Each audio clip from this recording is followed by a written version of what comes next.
Heart is not trying to say anything, it is just trying to make sure every part of the body gets the nourishment of blood flow. So it's your brain speaking in different tongues.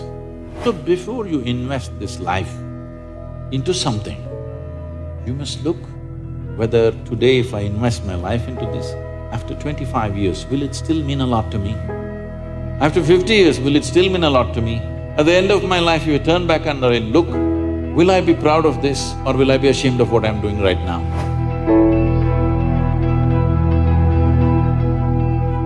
Namaskaram, Sadhguruji. The first question that I want to ask is actually related to me. I'm in the last year of engineering, so now there is a very big decision that I have to make now, and people have told me that if I take decisions from my heart, I'll be successful in life. So, but there lies a problem. The problem is that I don't know which thought is coming from my heart and which thought is coming from my brain.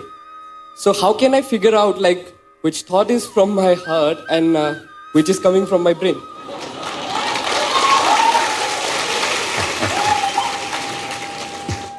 The heart makes only two sounds, lub-dub.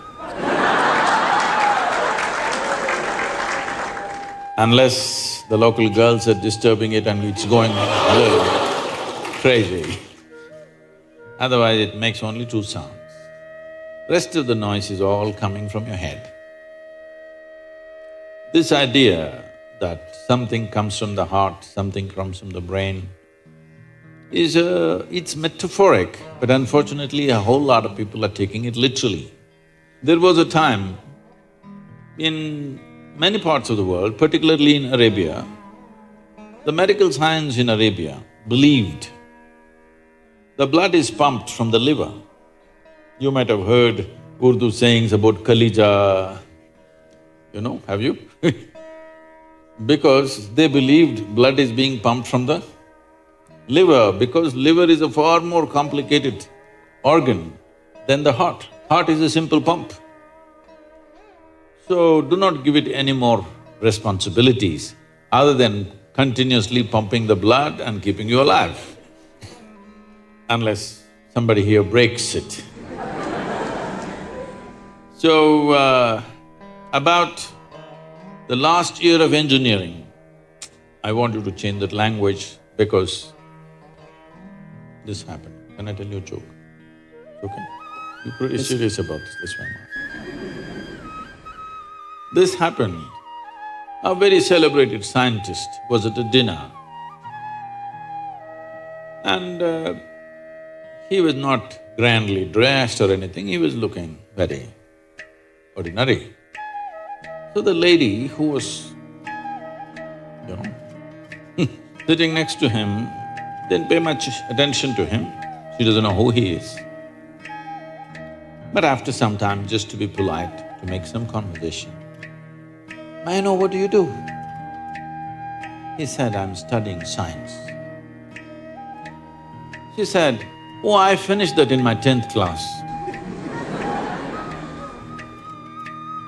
So you're not going to, you're not in the last year of engineering, maybe the course, but not the last year of engineering, because for your entire life, if you learn engineering, when you're dying after 100 years, okay? I'm not preponing it. After 100 years when you're dying, you would still know, if you're a constant learning process, you would still know you know very little about engineering. With that little, many things happen, that's different. So don't be in the last year of engineering. I know the program may be closing, but not the last year of engineering, okay? So, essentially engineering means to have things the way we want, yes? When we say this building is well engineered, not saying that. If we say this building is well engineered or an automobile is well engineered, what it means is it's functioning the way we want, yes? Of all the pieces of engineering on this planet, of many pieces of engineering, a tree is a fantastic engineering, even a mountain is fantastic engineering, because it stood there for 1,000,000 years, that means it must be good engineering, isn't it? Yes? Something that stands there for 1,000,000 years must be well engineered.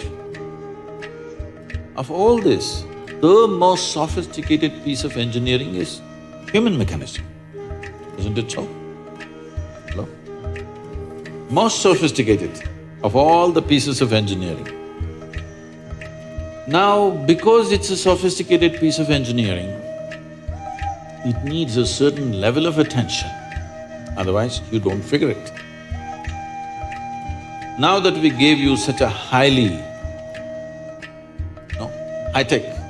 piece of engineering, I'm asking you, did you read the user's manual?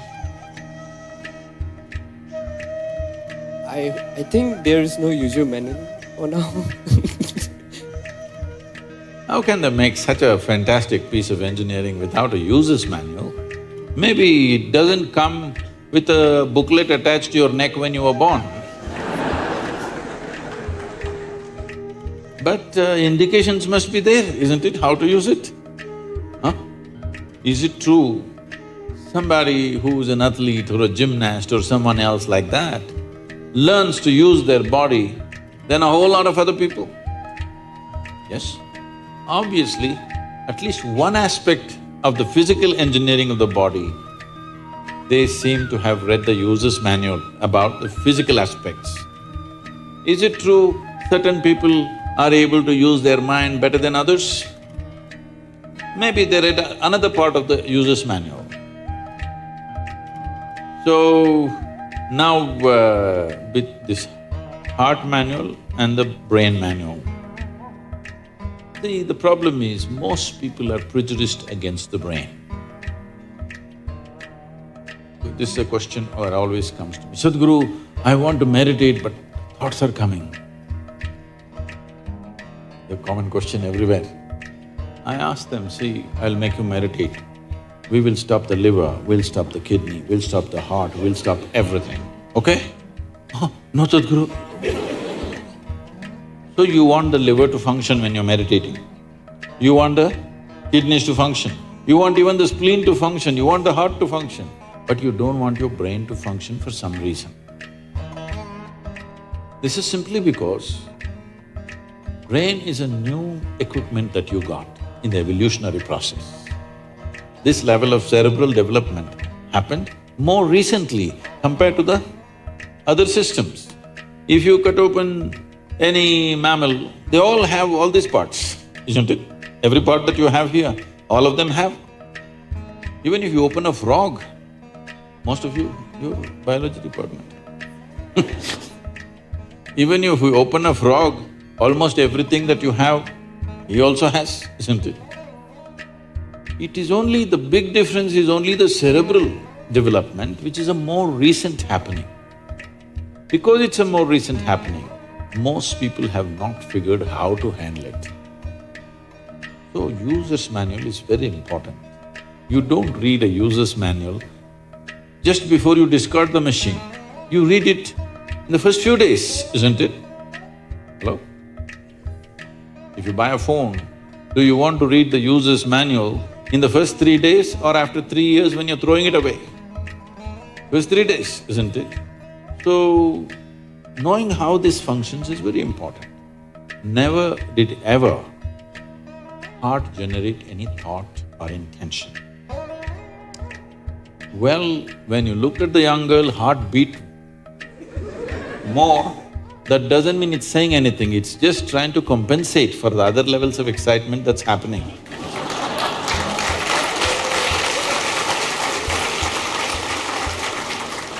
The heart is not trying to say anything, it is only compensating, you need more blood, so it's pumping little harder. That'll happen even if you run up the staircase. Yes? What happens to you little panting when you fall in love also happens physiologically when you run up a staircase, yes or no? Fear also does that to a whole lot of people.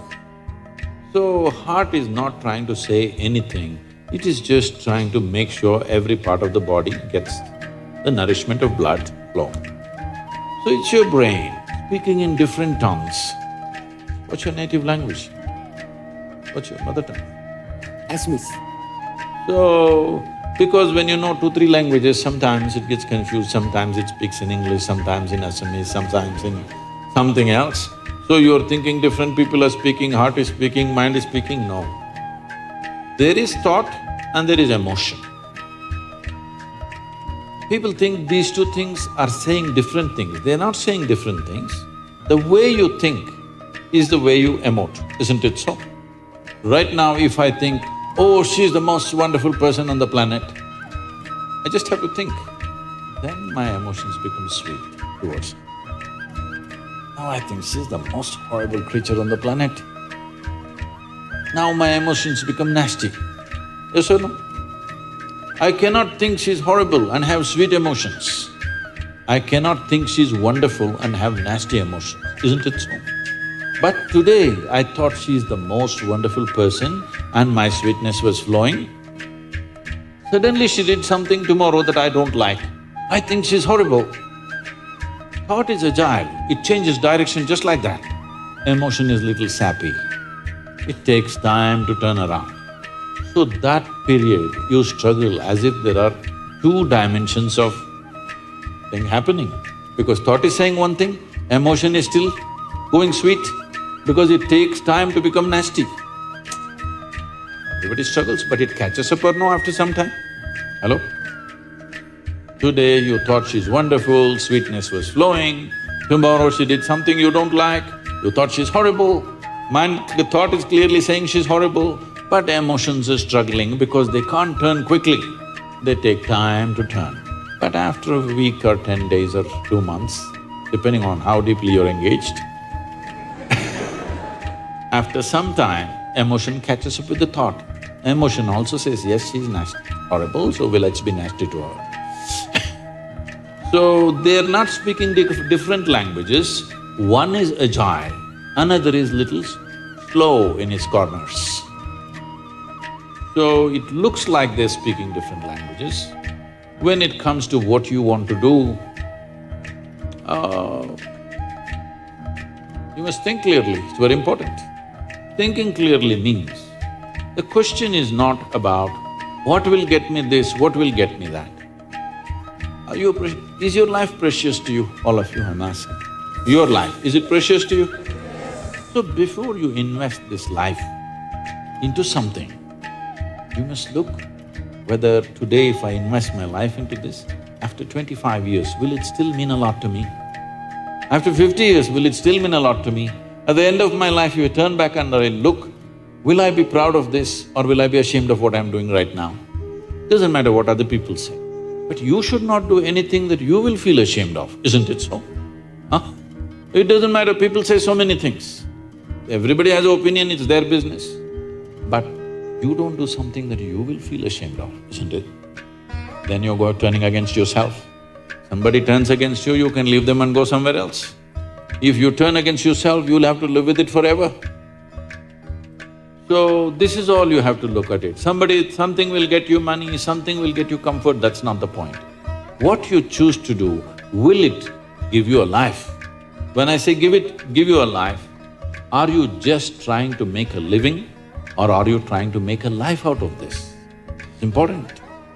Making a living is not an issue.